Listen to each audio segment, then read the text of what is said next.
and cleared after we soak the brush.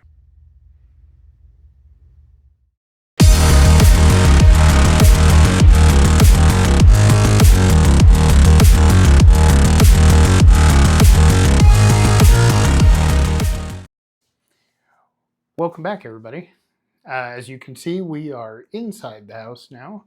Today we are actually going to be working on taking the glove box door and a few of the trim panels and painting them so they have a fake kind of burlwood appearance to just kind of dress up the interior a little bit. Now we have this cream color. You guys remember that from an earlier video. That is going to be the inside of the cab.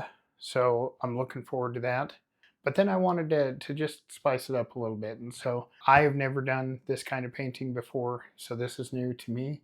I hope that it will help you guys out if you decide to do that. And let's go ahead and quit talking and let's get to work.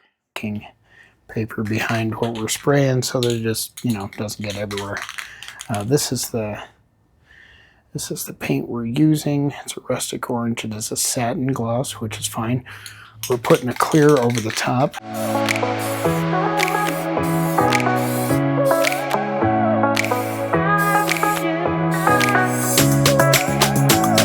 That's very orange.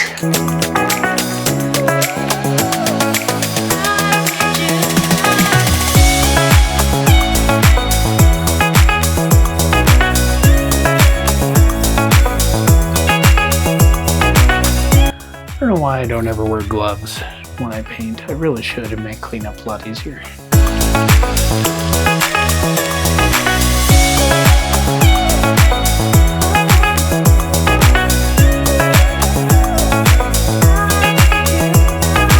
Guys, look here, you can see the paint booth sponsor, which is seat we haven't upholstered yet. So this is the seat frame we are going to be using, but we're going to clean it up, sand it down, paint it black. But for right now, it's making a good rack. Well, first couple of coats, let's go ahead and let those sit for a while. It's kind of cold out here, so it's not going to flash off very quick, but we need those to dry so I don't get any more runs because I've already gotten a couple of them.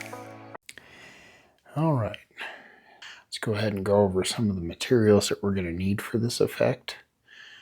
We just need a few brushes. If you've noticed, my dogs have customized the length on the handles of these. They did a fantastic job, exactly what I was looking for. Very proud of them. And then we've got a couple of different kinds of stains. We've got the gel stain. It's a darker color. We're going to use that for more of the knots that are inside the burl. A natural stain. This is going to kind of make up the grain. We have a plastic bag, which is going to be used to do some of the texturing. And finally, we have a red mahogany. This is actually going to be a tinting stain. We're going to use this after we finish the project. So once this is all finished and cleared, we're going to go ahead and put that wiping stain over the top, and that's going to give it a lot of depth. And so I guess there's nothing to it but to do it. So let's go ahead and let's get this started. So the first thing we're going to do is take our little stippling brush. We're going to coat this with some gel, some of the dark gel stain, and we're just going to kind of put little knots. Little dark knots all over here. So common sense would definitely dictate that you wear gloves so that you don't get stain all over your hands. Take that advice as you will. Here we go. So I'm just going to squeeze that up to the top just a little bit and just kind of soak the brush just a touch. We just need this to be a little dark to make these little knots. So we'll just boop, boop, boop, boop. Okay, so now we have put a couple of spots. These are going to represent the darker knots that are in the burl.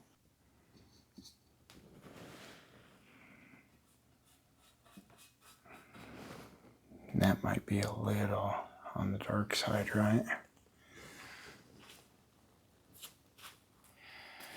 Well, so far this is going swimmingly.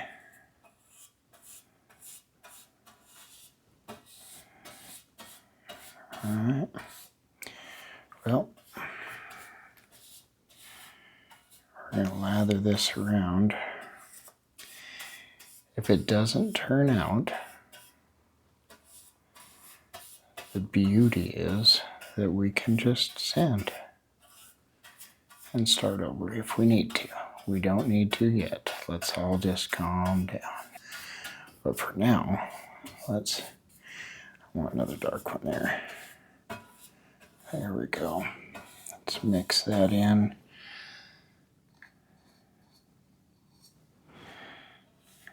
Whoop.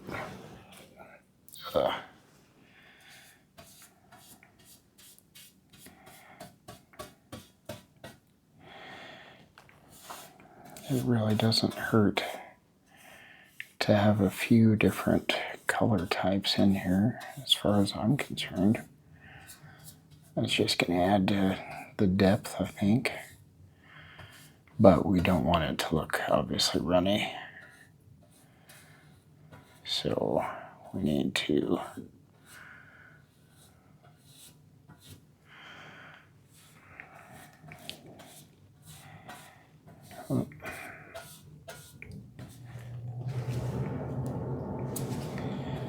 okay. All right, so we're learning. And what are we learning? That we want to dry. After we soak the brush, we need to dry the brush. I don't like all the fish eyes. Why is it fish eyeing? I don't know. We're learning this together. Okay, we got this done. We're going to take our plastic bag and we're going to crinkle it and make it rough like that. Not smooth, but rough. And we're going to dab. We're going to dab to make texture. There we go. It's just going to make texture for us. We don't want this looking, you know what, that doesn't look bad. I will say that, it doesn't look bad. Not terrible, okay? It's definitely getting a little nervous. There we go. I'm just setting it and giving it just a slight little twist. Make sure I get the top. Oh, hey. Well, that's looking like something, isn't it? So far, so good, right? We're gonna take a new brush, and we are gonna start making little circles, just dragging the brush around to create grain. So let's see how we do here. Now, as we're going around, we're going to twist the brush with the grain. So we'll circle the knot, twisting with the grain. There we go. Now that we've got that done, we let this dry after we did everything, and then we put a couple of coats of clear to make sure that none of the work that we did would get affected by what we are about to do. And what we're about to do, tint this down. It's going to be a little bit darker and more, should be darker and more reddish when we get done with it. So we're just going to take our brush, dip it in the dark red mahogany, and we're just going to start coating. Here goes nothing, huh? Let's hope this goes well. Otherwise, we'll be sanding and starting over, which, you know, wouldn't be too terrible if we had to do that. It just kind of is what it is. But if we don't have to do that, that's even better. We want to try to get this as even as possible since we are trying to tint. All right. And then we're going to take our rag and we are going to bunch it up like we did with the plastic bag, and we're just going to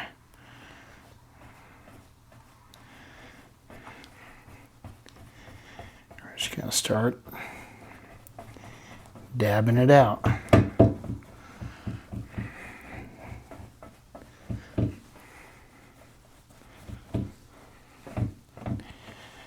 There we go. Boy, that sure did. Oh, wow. Yep. That is exactly what we were looking for. You see how that just took that orange color and just tinted it right down. Yep. Okay. Whew. I am pretty satisfied with that. Now that we've got this step done, we're going to wait for this to dry. And then we're going to shoot it again with a couple more coats of clear. And once we get those coats of clear done, we're going to start taping off our border, because the outside edge of this is going to need to be the same color as the dash so that it all kind of blends in and looks good. So, and then we're going to start with the airbrushing techniques in order to make it look really dimensional. We're going to try to make it 3D, give it a little bit of shading and whatnot. So I will get back to you as soon as that's done. So we're going to go ahead and take some very thin, I think this is a 1/4 inch masking tape, and we're going to go along and we're going to mask us out a border all the way along here. And that'll give us a place where we can mask off the center part, the wood, and paint the rest of the outside in the proper color that is the dash color. So let's go ahead and get that knocked out real quick. All this can stay because that's getting covered, but now I need to cut and remove this center section. So let me do that. Now you can kind of see what I'm going for here. That body or dash colored border is going to come around and go right down there. So now cover up this intersection, and then we'll be ready to prime the outside border. Ta-da! Got everything masked off the way we need it. First of all, we're going to knock this down with a little bit of sandpaper, just a nice light sand. But we want to make sure that we run our finger along every single edge of tape to make sure that it is all fully seated so that we don't end up painting something we don't want to paint. So we got this done. Next time you see it, I will have sanded, primered, and then painted this area with the dash color. Well, here we are. Just like that. We have the border painted. That's the color the dash is going to be. So all we have left to do now is peel the tape. So it's a little bit scary. We don't know how everything's going to be, but I guess let's do this together.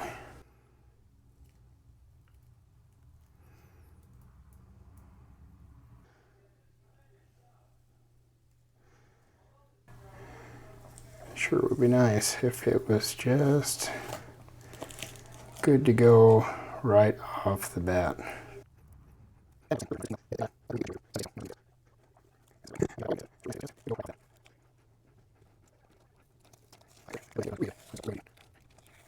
Well, there we have it. Let's pick this up. Oh, still a little bit wet, but there we go. So now we have a beautiful border around the piece. You can kind of see what I was going for there. We're going to go ahead and just let that fully dry because it's still just the slightest tacky. Let that dry, and then we're gonna hit it with another coat of clear just to flatten everything out. And after that, we're gonna get the airbrush out, and we're just gonna add the slightest amount of shadow so that this piece ends up looking deeper It looks more like an insert.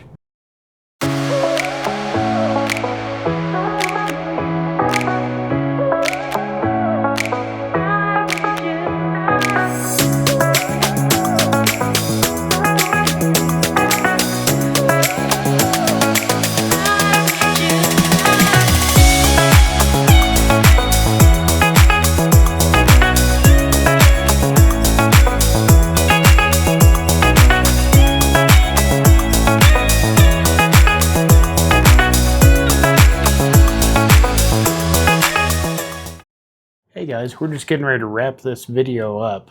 But before I do, I want to give a huge thanks to some viewers that we have from the Storyteller Cafe out in Thermopolis, Wyoming. These guys here watched our last video where we talked about a map light for the Studebaker, and you know, lo and behold, they had one. So they got in contact with me. All of our contact information is on the site, so you guys can do that if you'd like. But they were able to get a hold of us, and they had, ta-da, the map light we've been looking for. So here it is in all of its wonderful glory. So excited that that they were able to do that. Not only that, but they actually make their own coffee up there at that bookstore. The Jackrabbit Java brand. You can see it right here. Now, we're getting ready to try this out, and I can already tell you, you can smell it, and it smells so good. I love coffee. And so, huge thank you to those guys. We're going to put all their contact information for their website and whatnot in the description on this video. So you guys will be able to get yourself some of their coffee and support them, and give them a thanks for supporting us as well. So thank you guys again. God bless you. We appreciate it. And in the next video, we're going to be doing some steering wheel repair and some bead rolling. So everybody should be waiting on pins and needles for that, I guess. So we'll see you guys next week. Thank you guys for tuning in.